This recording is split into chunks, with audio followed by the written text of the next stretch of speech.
আজকে তৃতীয় ক্লাসে আমরা নতুন কিছু শিখব। আমি জেনেটিক আইটি এডুকেয়ারের পক্ষ থেকে মোহাম্মদ আদনান কাদির পিয়াল। আমরা যথারীতি স্টার্ট বাটনে ক্লিক করে অল প্রোগ্রামস থেকে মাইক্রোসফট অফিস ফোল্ডার আইকনটিতে ক্লিক করব।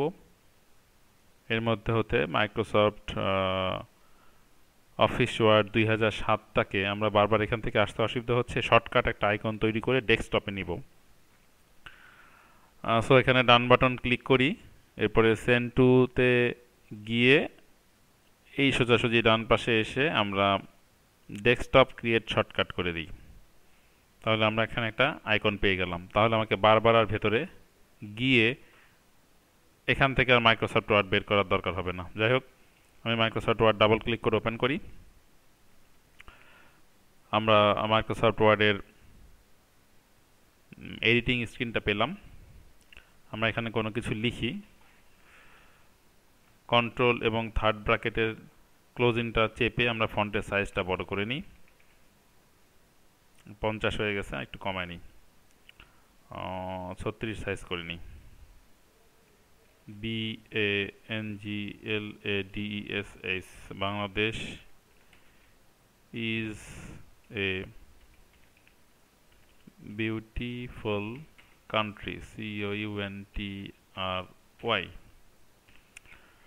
বাক্যটা বড় হয়ে গেছে, আমরা ব্লক করে কন্ট্রোল এবং থার্ড ব্র্যাকেটের শুরু, কন্ট্রোল এবং থার্ড ব্র্যাকেটের শুরুটা চেপে আস্তে আস্তে চেপে ফন্টের সাইজটা একটু কমিয়ে নিই। আমরা আজকে দেখব ড্রপ ক্যাপ ব্যাপারটা কি। ড্রপ ক্যাপ যখন আমরা দুটো তিনটা চারটা লাইনে লিখব, আমরা বিশেষ করে খবরের কাগজ পড়ার সময় দেখেছি কোনো অনুচ্ছেদ বা প্যারা লিখতে গিয়ে প্রথম শব্দের প্রথম অক্ষরটা অনেক বড় করে লেখা হয়, যেটা দুইটা লাইনে বা তিনটা লাইনে লেখা যেতে পারে। এটাকে ড্রপ ক্যাপ বলে। আমরা ব্যাপারটা একটু বুঝি। এই পুরো লেখাটার মধ্যে বাংলাদেশের বি লেখাটাকে আমরা ব্লক করব। এখানে এই যে যেটা বারবার ব্লিঙ্ক করছে, এইটাকে বলা হয় কার্সর। এটাকে অন্য নামে আমরা ডাকি ইনসারশন বলি। তো কার্সরটা এখানে থাকা অবস্থা আমরা শিফট এবং লেফট অ্যারো কিটা চেপে বিটা ব্লক করি। এরপরে আমরা ইনসার্টে ক্লিক করি, তারপরে এখানে রয়েছে ড্রপ ক্যাপ। এই যে ড্রপ ক্যাপ ক্লিক করলে ড্রপ ক্যাপ শো করছে ড্রপড। এই যে এখানে মাউসের মাউস পয়েন্টারটা নিয়ে আসলে এটা শো করছে কেমন হবে। তারপরে রয়েছে ইন মার্জিন, মানে ড্রপ করা যে অক্ষরটা সেটা তার নিজস্ব জায়গাটা রাখবে, সেখানে সেই লাইন বরাবর আর কোনো কিছু হবে না, পাশ দিয়ে লেখা যাবে। এটা ড্রপড, এটা সবচেয়ে বেশি জনপ্রিয় মাঝখানে যেটা আছে। আর আমরা এই ব্যাপারটা আরেকটু কাস্টমাইজ বা ডিটেলস দেখতে হলে নিচে ড্রপ ক্যাপ অপশনটাতে ক্লিক করি, রয়েছে এখানে নান ড্রপড মার্জিন। ড্রপ করলে এটা কয়টা লাইনে করব, 3 লাইন না 2 লাইনে, ইন মার্জিন এরকম রয়েছে। আমরা মাঝখানেরটা করব ড্রপড, এবং এটাকে আমরা যদি 2 লাইনে করি ওকে করে দিই। এই যে Bangladesh is a beautiful country, এরপরে যদি আমরা লিখি 2 লাইন, এটা হয়ে গেল DHAKA, Dhaka is the capital of Dhaka is the capital of Bangladesh.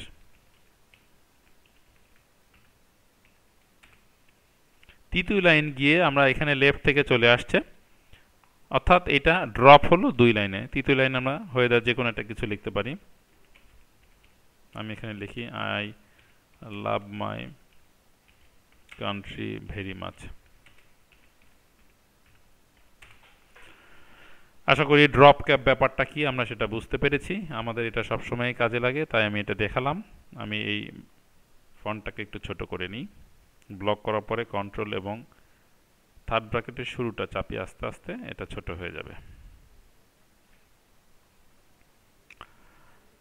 এরপরে আমরা যাব ফাইন্ড, রিপ্লেস এবং গো টু এই ব্যাপারটা দেখার জন্য। তো আমরা এখান থেকে বেরিয়ে যাই, এটা ফাইল অফিস বাটনে ক্লিক করে ক্লোজ করি। বলছে do you want to save the changes to document one? No. নতুন আমরা একটা ব্ল্যাঙ্ক ডকুমেন্ট নতুন ক্রিয়েট করলাম বা নিলাম। এখন এখানে আমরা একটা বাক্য লিখি এবং ফাইন্ড, রিপ্লেস, গো টু ব্যাপারটা দেখব আমরা। যে কোনো একটা বাক্য লিখি, আগের বাক্যটাও লেখা যেতে পারে। BANGLADESS, Bangladesh is a beautiful country. Sorry, Bangladesh is a beautiful country. COUNTRY। তারপরে লিখব Dhaka is the capital of Bangladesh. Dhaka is the capital of Bangladesh। তো এখানে শিফট বি ধরে আমরা বাংলাদেশটা বিটা বড় করে দিই। এখানে একটা লাইন লিখলাম, আমরা দুটো লাইন লিখেছি। তো অনেক লেখা দরকার, তাহলে আমাদের বুঝতে সুবিধা হবে। সো এই লেখাটা আমরা ব্লক করি প্রথমে, মাউস দিয়ে করতে পারি বা শিফট এবং অ্যারো কি চেপে ব্লক করতে পারি। ব্লক করার পরে কন্ট্রোল সি চেপে কপি করলাম, কপি হয়ে গেছে। এবার যেখানে যাওয়া দরকার নিচে গিয়ে এন্টার চেপে নিচে গিয়ে কন্ট্রোল ভি চেপে চেপে আমরা বেশ কয়েকটা করে নিই। যাই হোক, তো ভি চেপে চেপে অনেকগুলো লাইন করে নিয়েছি। এখানে নিচে যে কিছু ইনফরমেশন দেখা যাচ্ছে, এই বারটার নাম স্ট্যাটাস বার। স্ট্যাটাস বারে আমরা দেখতে পাচ্ছি আমরা পেজ 1-এ রয়েছি। তো যদিও আমরা অল্প লেখার উপরে এই ব্যাপারটা খেয়াল করে শেখার চেষ্টা করছি, কিন্তু এমন হতে পারে যে আমরা 10, 20, 30, 40 বা 50 পেজের এরকম বড় ডকুমেন্টও কাজ করতে পারি। তো আমি 1 নাম্বার পেজের থেকে এখানে এন্টার চেপে আমরা 2 নাম্বার পেজে যাই। এই যে এখানে শো করতেছে, ভালো করে খেয়াল করেন 2 নাম্বার পেজে আছি। যখন আমরা এন্টার চেপে যাব এই পেজ নাম্বারটা চেঞ্জ হবে, আপনারা খেয়াল করেন। এখন দেখেন আমরা 3 নাম্বার পেজে আছি। হ্যাঁ, এই যে মাউস পয়েন্টারটা এখানেই থাকুক। এরপরে রয়েছি 4 নাম্বার পেজে আছি। তারপরে যদি নিচে যাই 7 নাম্বার পেজে, এরকম আস্তে আস্তে চেপে ধরলে আমরা কোন পেজে আছি সেটা আমরা দেখতে পাবো। যে এখন পেজ নাম্বার 14-তে আছি, পেজ নাম্বার 17-তে আছি, বা পেজ নাম্বার এখন 19-এ আছি। তো ফাইন্ড রিপ্লেস গো টু কমান্ডটা খুবই জরুরি। আমরা যদি এখন কন্ট্রোল এফ চেপে এই find replace go to dialog বক্সটা আমরা নিয়ে আসব, মনে রাখতে হবে কন্ট্রোল এফ চেপে, মানে CTRL plus control plus F button,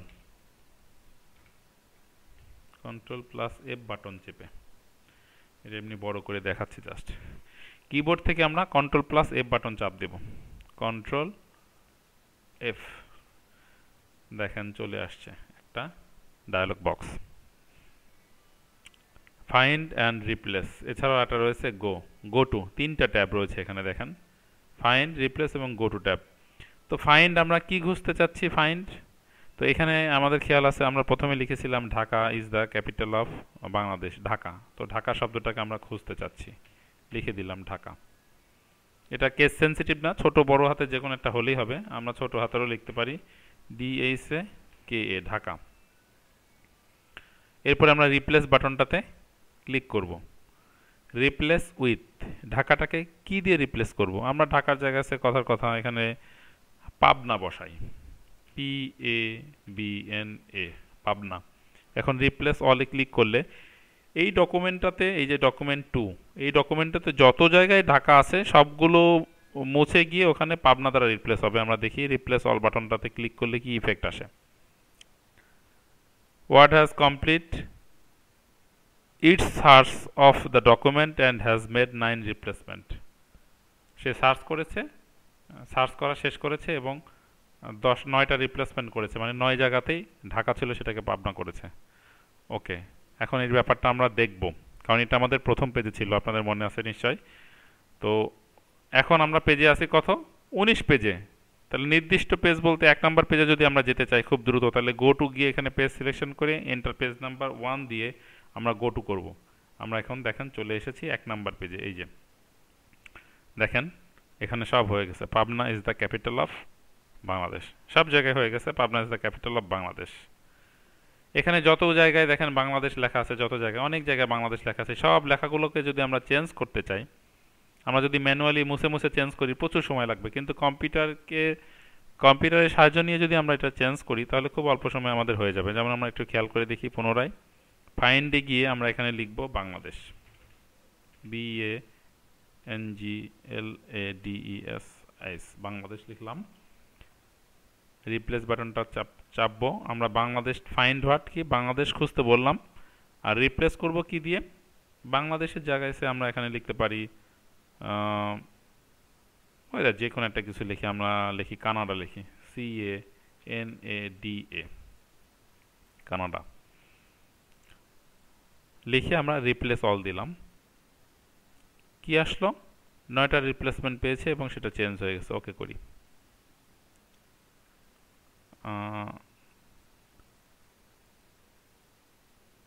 replace all the, close. এখানে আপনারা খেয়াল করে দেখেন সবগুলো বাংলাদেশের জায়গায় কানাডা হয়ে গেছে। অর্থাৎ 1 2 3 4 5 6 7 8 9। এখন প্রশ্ন থাকতে পারে এই বাংলাদেশগুলো কেন চেঞ্জ হয়নি, কারণ এখানে বিটা বড় হাতে ছিল, আমরা ছোট হাতে দিয়েছিলাম। আমরা আরেকবার চেঞ্জ করে দেখি, কন্ট্রোল F, ফাইন্ড বাংলাদেশের, এখানে বিটা বড় দিই, হুবহু দেখতে হতে হবে বাংলাদেশ, রিপ্লেসমেন্ট কানাডার জায়গায় কথার কথা এখানে আমরা দিয়ে দিই জাপান, শিফট JAPAN, জাপান। আমরা রিপ্লেস অল দিয়ে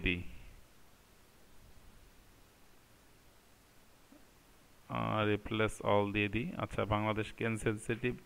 ও সরি, দেখেন এখানে একটা ভুল হয়েছে। কম্পিউটার আসলে কখনো ভুল করে না, আমরা মানুষরাই ভুল করি। এখানে বাংলাদেশ BANGLADESAH লিখেছি আমি, এখানে কিন্তু বাংলাদেশ লেখাটা ভুল আছে, সেই জন্যই কিন্তু খুঁজে পাচ্ছে না। আমরা যদি হুবহু এটা দিয়ে দিই তাহলে এটা খুঁজে পাবে। সেইটা আমরা এখান থেকে কপিও করে নিতে পারি,